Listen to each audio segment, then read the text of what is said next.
Assalamualaikum warahmatullahi wabarakatuh dan selamat malam pemirsa Makassar TV dimanapun Anda berada. Anda kembali berjumpa dengan saya Dewi Kencana Putri dalam Para Sanganta di edisi hari ini Selasa 13 Januari 2009. Dan pemirsa saat ini memasuki hari ke-18 serangan Israel ke Palestina. Dan meskipun Dewan Keamanan PBB telah mengeluarkan resolusi untuk menghentikan peperangan ini, namun nampaknya Israel masih terlalu agresif untuk menyerang rakyat Palestina. Dan hingga sekarang korban telah memasuki angka hingga melebihi 900 jiwa, diantaranya adalah masyarakat sipil dan anak-anak. Dan sebagai Indonesia, sebagai negara dengan mayoritas Muslim besar di dunia, seharusnya memang melakukan berbagai peran besar dalam hal ini untuk menyelesaikan permasalahan saudara-saudara kita yang ada di Palestina. Dan untuk membahas mengenai masalah bagaimana peran pemerintah Indonesia dalam menghentikan serangan Israel ke Palestina, saat ini di studio kita telah hadir Bapak Ali Muhtar Ngabalin dari Komisi 1 DPR yang jauh-jauh datang dari Jakarta ya Pak. Selamat malam Pak. Ya. Assalamualaikum warahmatullahi wabarakatuh. Waalaikumsalam warahmatullahi wabarakatuh. Apa kabar Bapak? Baik, alhamdulillah. Ya. Kami ada kunjungan kerja Komisi 1 di Makassar, Sulsel. Dan kalau ke Makassar ini pulang kampung saya, Mbak Dewi. Ya. Jadi biasa-biasa ya Jiko dong. Oh. Ya, baik. Dan yang kedua pemirsa, ada mungkin ini sudah terlalu populer ya di Makassar. Ada Bapak Aswar Hasan dari pengamat Gerakan Islam di Makassar dan juga sebagai Ketua KPID Sulsel ya Pak ya. Selamat malam Bapak. Ya, selamat malam. Assalamualaikum. Ya, waalaikumsalam. Dan beliau ini nantinya akan memaparkan bagaimana gerakan Muslim di Indonesia, khususnya di Makassar. Dan selanjutnya ada Bapak Hasan Basri sebagai Ketua International Muslim Brotherhood ya Pak ya. Ya, selamat malam Bapak. Assalamualaikum warahmatullahi wabarakatuh. Waalaikumsalam warahmatullahi wabarakatuh. Dan pemirsa, langsung saja kita menuju ke pokok permasalahan pada hari ini. Ini menyangkut perang yang selama 18 hari ini Bapak Ali ya. Dan menewaskan bukan hanya tentara Hamas namun juga masyarakat sipil, termasuk juga wartawan dan ambulans juga bahkan sempat diserang dan diledakkan oleh tentara Israel. Nah, apakah berbagai tragedi ini dapat disebut sebagai pelanggaran HAM ataupun kekerasan, kejahatan dalam perang, Pak? Ya, kalau dikategorikan dalam sepanjang sejarah Dewan Keamanan PBB itu berdiri, memang peristiwa agresi militer Israel dalam sepanjang sejarah sejak berdirinya negara Israel yang ilegal itu sampai sekarang ini, agresi kali ini adalah agresi yang sungguh-sungguh sangat tidak memiliki pri kemanusiaan dan sangat amat biadab dalam sejarah bangsa di dunia ya. Karena itu memang resolusi Dewan Keamanan PBB kemarin itu, meskipun saya anggap ini adalah sebuah persekongkolan Yahudi ya, Zionis yang sama sekali tidak punya berarti, sebab semestinya jangankan sampai pada masuk hari ke-17 ke-16 baru Dewan Keamanan PBB itu bersikap. Mestinya jangankan kenapa ketika, meskipun ya saya harus mengatakan bahwa ketika Horan Fruth yang meninggal dunia di Cape Verde di Amerika Selatan, mereka ribut di Dewan Keamanan PBB sampai membuat sidang Dewan Keamanan PBB luar biasa. Mereka lakukan itu Bang Aswar. Sementara hitungan kemarin itu sampai dengan 879 warga sipil meninggal di dunia di sana. Tapi Dewan Keamanan PBB nanti setelah mendapat desakan dari 19 negara, baru termasuk Indonesia, baru Indonesia mulai ikut-ikut memberikan pernyataan. Ikut-ikut Bang Aswar. Tidak ada satu itikat baik menurut saya, dan itulah merupakan kekecewaan saya yang sangat amat besar, tidak saja di Makassar, tetapi di Jakarta kami telah menyampaikan Minderhead Nota kepada penguasa negeri ini bahwa begitu tidak independennya sebuah bangsa yang namanya Indonesia. Padahal kesempatan ini saya harus kemukakan bahwa kenapa Dewan Keamanan PBB itu memberikan Indonesia dalam jabatan sementara sebagai ketua. Pertama, karena Indonesia itu adalah mayoritas Muslim. Yang kedua, asas negara itu Indonesia berbeda dengan seluruh 687 negara di dunia. Yang ketiga, Indonesia itu sebagai negara demokratis.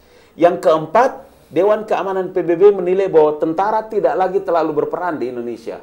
Itu makanya di sidang konferensi OKI ke-9 kemarin, saya alhamdulillah mendapat kesempatan hadir menjelaskan pada poin ke-9 bahwa hanya satu-satunya negara yang diberikan kewenangan untuk bisa memainkan peran strategis, Bang Aswar, di Timur Tengah, kaitannya dengan agresi militer, kaitannya dengan masalah Israel dan Palestina adalah Indonesia. Indonesia ya Pak ya? Dan semua negara membutuhkan negara Indonesia bersikap. Makanya tadi saya bilang, untuk apa Perdana Menteri Suriah itu bisa datang ke Indonesia hanya membutuhkan dukungan dari Indonesia. Kalau bukan Indonesia punya peran. Dia bilang kepada kita, kalau saudara tidak bisa memberikan peran kepada kami, please give me, I'm the authority. Kembalikan kami punya kewenangan, biar kami yang lakukan. Begitu luar biasanya Bang Aswar peranan Jadi kita. memang PBB itu memberikan suatu kepercayaan yang lebih kepada Indonesia ya Pak ya? Ya, itu makanya tadi Mbak Dewi ya. Makanya tadi Indonesia itu diberikan kesempatan 6 bulan menjadi ketua sementara Dewan Keamanan di PBB. Apa urusannya kalau tidak? Karena di ranking ini negara. Tapi ternyata Indonesia juga tidak bisa bikin apa-apa karena kita tidak independen. Itu masalahnya. Berbicara mengenai peran Indonesia itu sendiri, ini ada seseorang yang merupakan ketua dari satu International Muslim Brotherhood seluruh dunia ya Pak ya? Ya, nah sebenarnya seberapa besar peran Indonesia atau kekuatan Indonesia sehingga dipercaya sebagai yang pertama sebagai ketua sementara Dewan Keamanan PBB dan yang kedua ini adalah sebagai ketua dari Persatuan Muslim seluruh dunia Pak? Pertama, kalau kita melihat Indonesia kan mayoritas Muslim. Jadi mungkin itu faktor pertama sehingga Indonesia terpilih. Namun dalam hal ini kita kan bisa memahami bahwa dalam PBB itu kan hak di PBB itu kan mayoritas bukan Islam. Sedangkan kualitas Islam di Indonesia terkesan sekuler. Jadi kalau Indonesia terpilih, maka kan gampang diatur. Ya, gampang diatur sehingga apapun yang diinginkan oleh asing itu gampang saja Indonesia mengekor. Apalagi kita terkesan bahwa Indonesia kan bahagian daripada keinginan-keinginan asing karena punya bargaining juga merupakan suatu strategi dari Dewan Keamanan PBB sendiri untuk menjadikan Indonesia sebuah boneka begitu Pak untuk mengatur mereka ini. Ya, terkesan demikian. Kenapa tidak pilih semacam Libya? Kenapa tidak pilih semacam Iran? Ya, dia takut. Jadi dia pilih yang kira-kira bisa menjustifikasi keinginan-keinginan mereka. Nah, oleh sebab itu kita sangat harapkan khususnya pemerintahan SBY agar bersikap tegas untuk mencerminkan sebagai perwakilan kelompok mayoritas Islam di Indonesia. Selama ini kan hanya sebatas mengecam, mengutuk, paling mengirim utusan. Sekali-sekali bagaimana TNI diberikan kesempatan untuk menyerang Israel misalnya kan. Karena PBB kan sudah tidak ada gigi lagi. Ada resolusi tetap tidak berjalan. Kecuali PBB berfungsi sebagaimana biasa, ya baru kita kembali mengikuti norma-norma yang ada. Selama norma-norma PBB tidak ada, apalagi kita kelompok mayoritas Muslim 1,3 miliar, sedangkan Yahudi cuma 7 juta, itu bisa menggoyangkan kelompok Islam itu sendiri. Nah, oleh sebab itu, kita sangat harapkan kepada SBY untuk agar tetap tegas dalam hal mengambil sikap mengikuti aspirasi masyarakat mayoritas Indonesia. Kalau tidak, kita tidak harapkan mereka untuk tampil ke depan sebagai Presiden RI. Nah, kalau dari Pak Aswar sendiri Pak, ini ada pendapat yang luar biasa yang mengagetkan ya Pak ya, bahwa terpilihnya Indonesia ini adalah sebagai boneka agar ini masalah Israel dan Palestina ini tidak akan terselesaikan karena memang Indonesia sangat bergantung kepada Amerika Serikat dalam berbagai hal seperti misalnya ekonomi, politik juga seperti itu Pak. Apakah memang demikian Pak?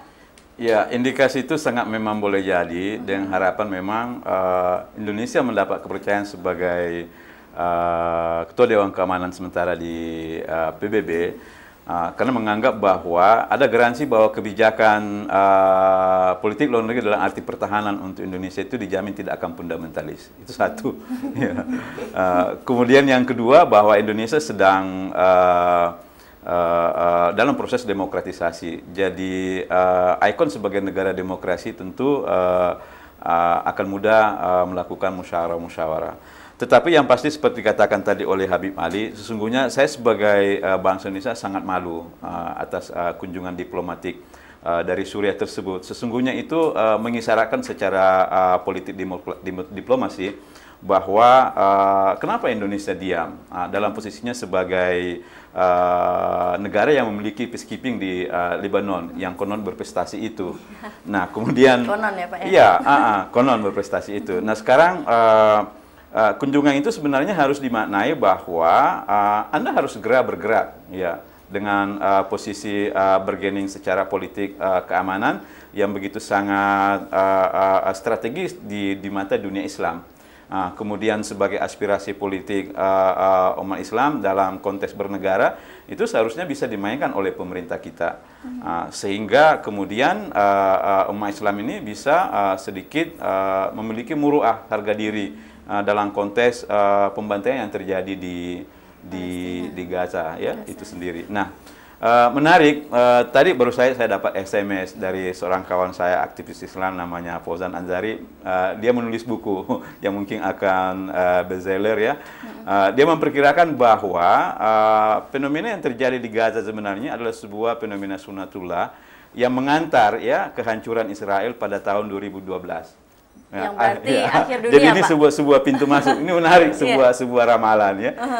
Alasannya dia menemukan sebuah isyarat di kitab Yayasan Taurat yang menjadi anutan orang-orang Yahudi bahwa 45 tahun setelah 67 berdirinya negara Israel itu adalah titik-titik kehancuran Israel. Kita tidak tahu sejauh mana kebenaran ramalan tersebut. Yang jelas sekarang ini dunia sudah semakin muak terhadap aksi biadab Zionisme Israel itu sendiri. Dan beberapa aktivis Dewan Keamanan PBB, aktivis PBB itu sudah menyimpulkan bahwa seluruh persyaratan-persyaratan kejahatan perang itu sudah dipenuhi oleh Israel. Dan kita kembali ke Bapak Ali. Banyak yang meragukan peran Indonesia di Dewan Keamanan PBB untuk menyelesaikan masalah Israel dan Palestina. Nah, menurut Bapak seberapa netral sebenarnya Indonesia ini dapat berlaku adil sesuai dengan apa yang telah dilakukan, kebiadaban yang telah dilakukan Israel di Palestina, Pak? Ya. Mengingat Indonesia sangat bergantung kepada Amerika itu sendiri. Ya, sebetulnya kalau dilihat dari ketentuan sejumlah undang-undang ya, di DPR itu kita punya ada yang kita sebut dengan meratifikasi kerjasama internasional.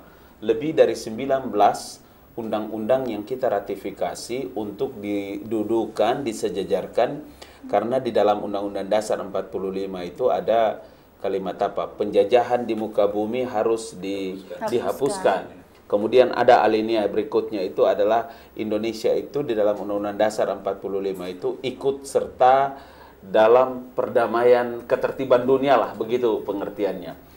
Karena itulah setiap anggaran pendapatan belanja negara di Dewan Perwakilan Rakyat Republik Indonesia ada alokasi budget yang pertama diberikan kewenangan kepada pemerintah, dan yang kedua pemerintah itu seperti sekarang. Sekarang ini sebetulnya kan kami dari Dewan Perwakilan Rakyat Republik Indonesia bisa mengusulkan, khususnya di komisi saya, di Pokja Luar Negeri, Komisi 1, mengusulkan kepada pemerintah, bisa kami undang pemerintah, tapi sekarang kan tidak dilakukan karena masa reses. Kemudian kawan-kawan pada ada di daerah semua.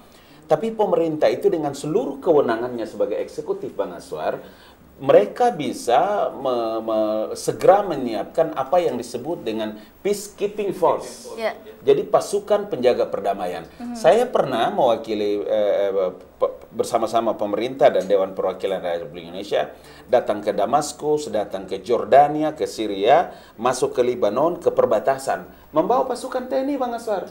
Itu artinya bahwa sebetulnya dalam banyak hal pemerintah kita bisa lakukan. Nah, itu dalam jadi pelopor untuk perdamaian karena itulah.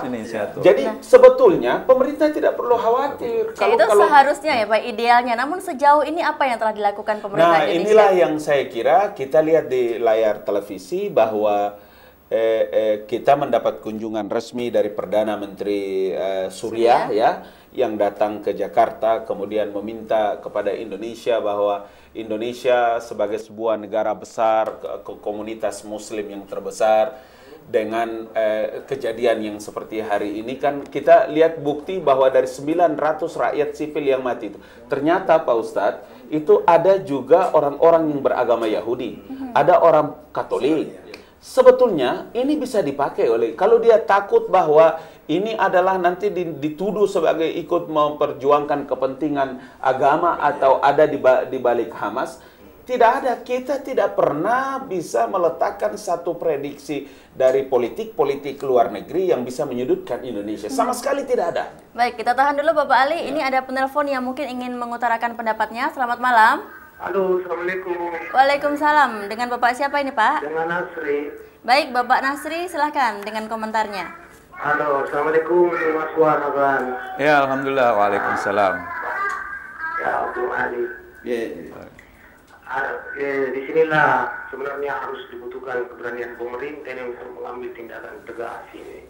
Jangan takut dengan, tapi saya rasa nggak berani kayaknya ini. Kenapa bisa seperti itu Pak? Ya, karena kita lihat saja cuma hanya melontarkan pernyataan aja. Ya, harus ada aksi lah dari pemerintah kalau perlu. Boykot, jangan takut dengan Amerika. Cuma di sini nggak ada keberanian ini pemerintahan kita ini. Nah, karena yang dapat menekan Israel itu hanya Amerika aja. Kalau Amerika nyuruh stop, pasti akan stop. Karena dia adalah bempernya di Timur Tengah itu. Dan saya rasa pemimpin-pemimpin Arab ini perlu bersatu padu untuk melawan agresor Israel ini. Karena ini sudah bukan lagi perang ini, hanya pemusnahan di Palestina. Kita lihat di layar televisi, minta ampun, wa na'udzubillah min dzalik. Nah, makasih Bung Is. Terima kasih. Baik, terima kasih Bapak Nasri. Waalaikumsalam warahmatullahi wabarakatuh. Nah, ini menuding bahwa Indonesia tidak akan berani begitu untuk menyelesaikan masalah Israel dan Palestina.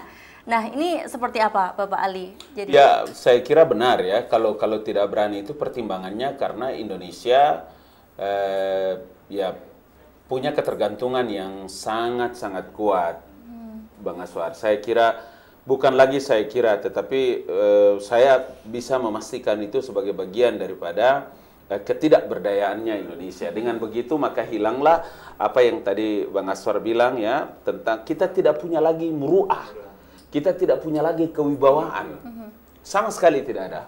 Jadi saya mungkin bisa cerita di sini, tetapi insya Allah akan sedikit lebih paham saya tentang urusan-urusan luar negeri. Jadi kita punya multi track diplomasi. Itu sudah menjadi catatan buku putih kesepakatan kami dengan pemerintah tentang multi track diplomasi. Diplomasi yang kita lakukan itu adalah diplomasi yang punya orientasi terhadap mengangkat harkat dan martabat bangsa dan negara ini. Tapi itu kita tidak bisa lakukan apa-apa. Ya. Nah, kalau pemerintah Indonesia tidak begitu signifikan dalam membantu Palestina, bagaimana dengan gerakan Muslim sendiri, Bapak, yang sebagai Ketua Persatuan Muslim Sedunia? Apakah sejauh ini ada hal-hal yang telah dilakukan? Ya, kalau 2 hari yang lalu kita sudah turun di lapangan juga dan bikin pernyataan. Kalau kita memang kembali kepada ketentuan Allah Subhanahu Wa Taala dalam surah Al-Baqarah 253, a'udzubillahi minasyaitonirrajim, bismillahirrahmanirrahim, walau sya'allahu ma qatatala alladziina min ba'dihim min ba'di ma ja'atuhum bayyinatu walakin ikhtalafu faminhum man amana wa minhum man kafar walau sya'allahu ma qatalu walakinnallah. Jikalau sekiranya Allah tidak menghendaki ada peperangan, itu mudah bagi Allah. Tapi Allah ingin mengetahui siapa yang beriman di antara kamu dan siapa yang kafir, itu pertama. Yang kedua, penyerangan Yahudi itu sudah disejelir juga dalam surah Al-Baqarah 217. Wala yazaluna yuqatilunakum hatta yardukum an dinikum in istata'u. Mereka tidak akan pernah berhenti sehingga kau murtad dari agamamu. Jadi adanya kejadian demikian ini bagi orang yang memahami Quran itu tidak terlalu risau. Nah, cuma Allah sendiri mengajarkan juga strategi menghadapi Yahudi itu memang harus diperkuat barisan umat Islam. Innamal mu'minuna ikhwah, semacam di Arab. Ya, sekiranya kita lebih jauh ke barisan umat Islam, Pak. Ini ada penelpon selanjutnya. Selamat malam. Selamat malam, Mbak. Baik, dengan Bapak siapa? Pak Basri. Pak Basri, ya silahkan Pak dengan komentarnya mengenai tragedi ini Pak. Ya, terima kasih. Assalamualaikum. Waalaikumsalam. Pak Ali. Ya, Pak. Saya pikir kalau bicara Timur Tengah, Pak, temanya kan sikap pemerintah. Bagaimana sikap pemerintah terhadap serangan Israel ke Palestina? Iya. Ada sedikit Pak yang ingin saya pengen sekali tanyakan dan sampai hari ini saya belum mendapat jawabannya adalah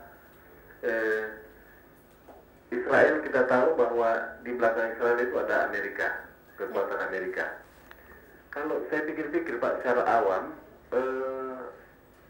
bangsa Arab itu kan ada Liga Arab Pak. Kenapa Liga Arab atau bangsa Arab sendiri tidak bisa bersatu untuk bisa membantu Israel? Padahal dalam hitungan-hitungan kasar kita, kalau mereka bisa bersatu itu kan saya kira mampu melawan Israel. Kemudian yang kedua, apakah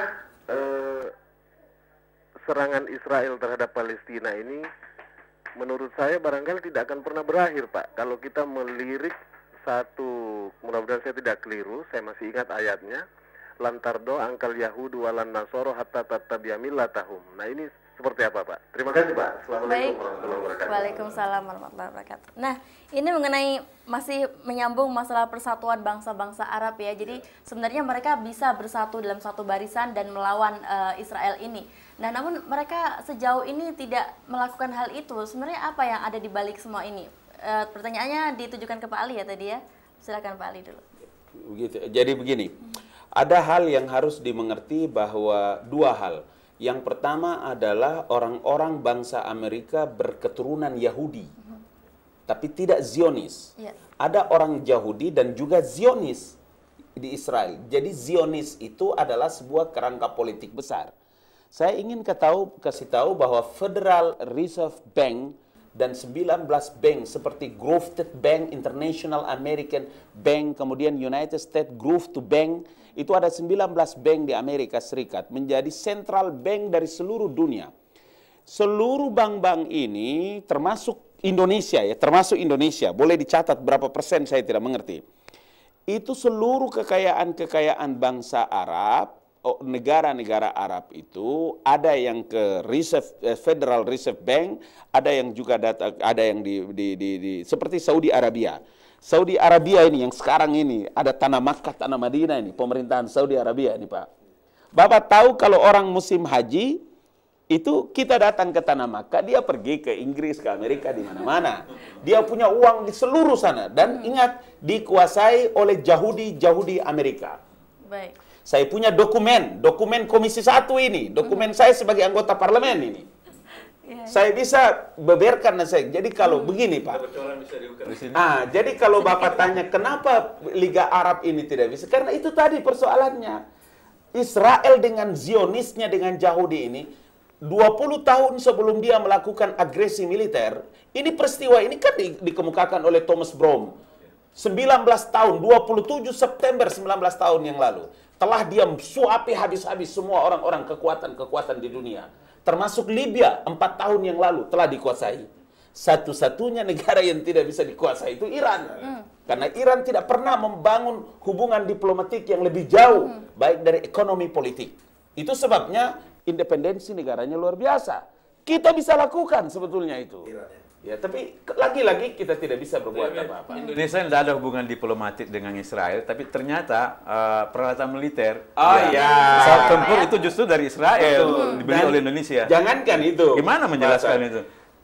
National security yang disiapkan di Israel itu ada beberapa perusahaan-perusahaan swasta di tanah air yang pakai menyewa ya Mbak Dewi security dari Israel. Langsung lanjut ke Bapak Aswar ya Pak ya. Jadi begitu tergantungnya Indonesia dan negara Arab kepada Amerika Serikat sehingga memang susah sekali untuk mengatasi hal ini. Nah, apakah ada satu potensi meskipun itu kecil, satu kemungkinan meskipun itu kecil untuk keluar dari ketergantungan ini, Pak? Ya, saya melihat kenapa Amerika diam ya. Itu saya duga dengan amat sangat bahwa itu sangat terkait dengan lumpuhnya ekonomi Amerika karena krisis ya. Dan kita tahu bahwa konspirasi krisis ekonomi itu tidak pernah luput dari ulah gerakan Zionisme internasional. Kita tahu bahwa kebangkrutan Inggris yang kemudian memicu berkuasanya orang-orang Yahudi dan yang menekan ya Turki untuk kemudian memberikan kesempatan kepada Israel untuk berkuasa itu karena konspirasi Zionisme internasional. Nah, menurut saya ada dua kekuatan yang perlu menjadi berkompetisi sekarang, yaitu kekuatan ekonomi dengan militer. Nah, negara-negara Arab secara militer itu memang sangat tergantung oleh Amerika. Ya, berbeda dulu karena juga ada Rusia. Jadi terjadi perimbangan-perimbangan. Sekarang ini negeri-negeri Arab secara ekonomi itu cukup kuat. Nah, sayangnya potensi ini tidak dijadikan potensi bargaining dalam rangka menekan Amerika. Kenapa, Pak? Ya. Nah, faktornya itu saya pikir tidak lepas dari isyarat hadis yang mengatakan karena kekuatan Islam itu sudah hubbud dunia wa karahatul maut. Sudah sangat cinta dunia dan takut mati. Ya. Kekuatan ekonomi dunia Islam ini tidak dijadikan untuk membela umat Islam, tetapi dipakai untuk berkaya-kaya seperti fenomena para pangeran-pangeran Arab itu. Ya, kita tahu semua tentang bagaimana tingkah laku mereka. Nah, saya mendapatkan sebuah data, ternyata Perang Dunia Pertama itu adalah sebuah desain skenario orang-orang Zionisme internasional. Begitupun dengan Perang Dunia Kedua. Itu juga tujuannya ya supaya mereka bisa eksis, supaya konstelasi dunia ini tidak stabil dan kemudian mereka bisa bermain. Salah satu watak daripada gerakan Zionisme itu adalah eksis dalam keadaan tidak stabil, baik secara ekonomi maupun secara militer. Mereka ini senang memancing di air keruh. Nah, terbukti kemudian juga Perang Pasifik itu karena ulah Zionisme internasional. Saya menduga kuat bahwa kalau saya tidak percaya tentang ramalan-ramalan itu ya, tentang 2012 akan terjadi sebuah perang besar ya. Bahwa sejarah sudah menunjukkan gerakan Zionisme internasional ini selalu menjadi biang kerok, biang keladi penyebab terjadinya sebuah kerusuhan-kerusuhan yang bersifat mendunia. Baik. Nah, boleh jadi peristiwa di Gaza ini adalah sebuah titik awal, sebuah titik awal. Nah, olehnya itu memang harus kita pahami sejak dini apa sebenarnya karakter-karakter mendasar mereka ini dan kemudian bagaimana menghadapinya. Tanpa memahami filosofi itu, kita akan susah. Penelpon selanjutnya, Pak. Selamat malam. Halo, Assalamualaikum. Waalaikumsalam. Dengan Bapak siapa, Pak? Dengan Nasir di Palatukang. Baik, silahkan, Pak.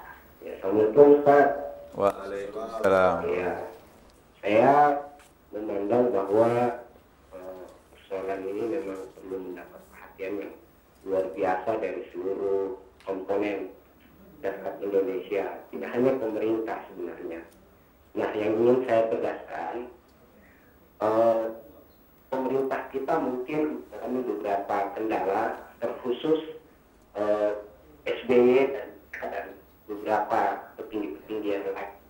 Sebab kita tahu bahwa negara ini tidak terlepas dari sistem internasional. Yang kedua, barangkali di belakang SBY, di belakang JK ada kaki tangan Yahudi yang mengekang mereka agar tidak bertindak lebih jauh. Mungkin mungkin.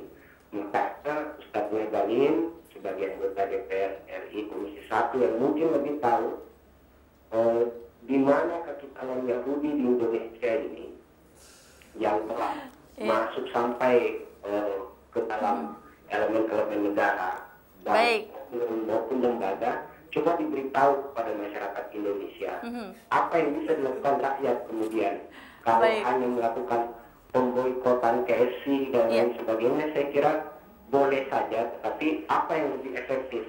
Kalau memang Ustaz Ngabalin punya data, sampaikan melalui forum ini agar rakyat ini tahu dan rakyat juga bisa bertindak untuk menyelamatkan saudara-saudara kita di Palestina. Baik, begitu saja Bapak. Terima kasih. Terima kasih.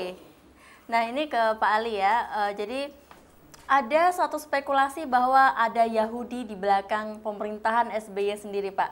Apakah memang benar seperti itu? Apakah ada memang bukti-bukti yang menunjukkan hal itu, Pak? Tidak. Ya, yang harus saya luruskan itu adalah kekuatan asing sangat mempengaruhi seluruh kebijakan-kebijakan kita. Saya harus katakan dengan sejujurnya bahwa jangankan yang lain-lain, hari-hari kami temukan di DPR tentang pembahasan undang-undang, rancangan undang-undang. Berapa banyak sih NGO di tanah air ini yang merupakan kaki tangan asing yang juga dibiayai oleh Yahudi? Coba, mulai dari A sampai Z, mulai dari orang bicara tentang ekonomi, yang kita bicara tentang Starbucks, kita bicara tentang KFC, Kolonel Sanders, kita bicara tentang ANU dan lain-lain sebagainya. Itu sebabnya saya harus katakan bahwa kekuatan politik yang diperankan oleh Yahudi ini, karena Yahudi itu samalah kami ini ya. Kami ini orang Islam, tapi Islam Melayu, Islam Asia. Kita bukan Islam Timur Tengah. Kalau Islam Timur Tengah, saya sama Ustadz Basri, Pak Aswar, kita udah dengan gamis-gamis di sini atau lain-lain sebagainya. Tetapi ini juga bukan bagian daripada sesuatu yang terlarang. Cuma yang saya katakan itu adalah Yahudi yang sekarang dikembangkan lewat Israel yang menjadi bagian dan sorotan dunia itu adalah Zionis, politik Yahudi internasional. Gerakannya ya Pak ya? Kalau saya harus menunjukkan, ingat gak pada tahun 2002, mantan Kepala Staf TNI Angkatan Darat, Jenderal Riamizar Riyakudu, dia menjelaskan bahwa ada ribuan intelijen di negeri ini. 870 sekian, itu 422 sekian, itu adalah Mossad yang juga bagian daripada Yahudi. Kami, kenapa saya menyebutkan di Komisi 1 kami tahu, karena kalau kita bicara dengan komunitas-komunitas intelijen, dengan lembaga sandi negara, kan tidak terbuka kepada publik. Itu sebabnya, ya di parlemen lah kita mendorong terus kepada pemerintah dalam kasus-kasus seperti begini agar kita itu lebih independen, kita lebih, tadi Pak Ustadz Basri mengatakan bahwa pemerintah itu harus dia mendengar apa yang menjadi bagian terbesar dari rakyat negeri ini tentang aspirasinya. Meskipun coba harus diakui ya, tidak saja orang Islam sebetulnya yang punya perhatian. Di Inggris, di New Zealand, di Selandia Baru, di Eropa itu orang-orang Yahudi sendiri ikut mengecam kebrutalan yang dilakukan oleh Israel laknatullah ini. Dan Katolik Protestan yang lain-lain. Karena itulah saya kira ini menjadi persoalan besar yang suka dan tidak suka, pemerintah juga harus punya kepekaan melihat kondisi-kondisi internasional, karena dari seluruh referensi kita tidak ada masalah. Nah, sambil mendorong pemerintah Indonesia untuk turut berperan ya Pak ya, bagaimana dengan gerakan Islam itu sendiri Pak? Apakah selama ini memang gerakan-gerakan Islam itu bagaimana? Apakah mereka melakukan berbagai aksi untuk menyelesaikan konflik ini Pak? Ya. Saya kira gerakan Islam seluruh Indonesia kan sudah bergerak melakukan demonstrasi tekanan-tekanan kepada baik pemerintah untuk melakukan sikap sedikit proaktif kepada dan ada keberpihakan pada kelompok mayoritas, khususnya membela mati-matian Palestina. Nah, seperti apa oleh sebab tekanan itu Pak? Ya semacam HTI, kawan-kawan di lapangan. Kedua, karena Majelis Ulama sudah memberikan peluang bagi yang mau bergerak, bagi mau ke Gaza sendiri, cuma harus koordinasi dengan pemerintah. Tapi menurut saya saya pikir selama itu memang panggilan perjuangan, tidak perlu koordinasi. Karena Islam itu kan memang cari mati, memang kalau memang agamanya diganggu, dia akan syahid, kan gitu kan. Nah, oleh sebab itu, kita sangat mengharapkan pemerintah Indonesia. Nah, memang kita lihat, ya memang kan mayoritas pemerintah kita kan alumni Amerika, jadi sedangkan kita kan kelompok mayoritas. Jadi semacam Pak Muhtar Ngabalin, kita harapkan sangat mayoritas di kabinet, mereka kan alumni Amerika, jadi begitu lembut dalam hal tidak menutup kemungkinan ada persekongkolan juga di internal mereka. Supaya mendiamkan kita, pembodohan kepada, ini kan suatu kehinaan di hadapan Allah, saudara kita diinjak, kita masih diam. Nah, oleh sebab itu satu. Kedua, kita sebelum kita berlanjut ke kedua Pak, penelpon selanjutnya sudah menunggu. Selamat malam. Selamat malam. Halo, Assalamualaikum. Waalaikumsalam. Ya, dengan Bapak siapa ini Pak? Dengan Amirullah, saya di Jalan Kumala. Baik, Bapak Amirullah ingin mengungkapkan keprihatinannya mengenai tragedi ini. Namun sebelumnya volume TV-nya bisa dikecilkan sedikit, Pak. Iya. Terus terang saya sangat prihatin ya dengan sikap Israel terhadap Palestina, dan saya sangat mengharapkan sekali di mana Saudi Arabia itu punya peran besar. Saya sangat prihatin ketika keluar fatwa dari Syekh Luhaida. Dia mengatakan bahwa haram hukumnya untuk melakukan protes kepada pemerintah, demonstrasi kepada pemerintah untuk mendukung Palestina.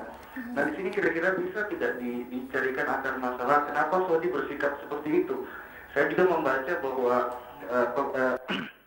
pemerintah Israel lewat berita medianya mengatakan bahwa dia sangat menghormati sekali apa yang diungkapkan oleh Saudi Arabia. Jadi seakan-akan di sini Israel mendapatkan support dari Saudi Arabia itu sendiri. Bisa jelaskan itu ya? Baik, terima kasih Bapak, begitu saja. Nah, mengenai fatwa yang melarang aksi protes terhadap pemerintah, apakah Arab Saudi tergabung dalam Persatuan Internasional Muslim ini, Pak? Ada perwakilan, namun belum resmi kita bentuk, tapi sudah ada perwakilan di Riyadh, ada suatu komunikasi. Nah, oleh sebab itu dengan fatwa-fatwa semacam itu, saya yakin tidak semua umat Islam di Arab Saudi ikut. Memang kita wajib ikut kepada pemerintah selama dia taat kepada Allah dan Rasulnya. Jadi kita juga sangat mengharapkan, saya sebagai Ketua Presiden Persaudaraan Muslim Indonesia sedunia, bahwa bagaimana kondisi sekarang ini kita harus hilangkan lagi sekat-sekat mazhab. Karena mazhab inilah juga sangat mempengaruhi tidak kompak negara Arab. Hamas sedikit miring ke Syiah, Fatah miring ke Sunni.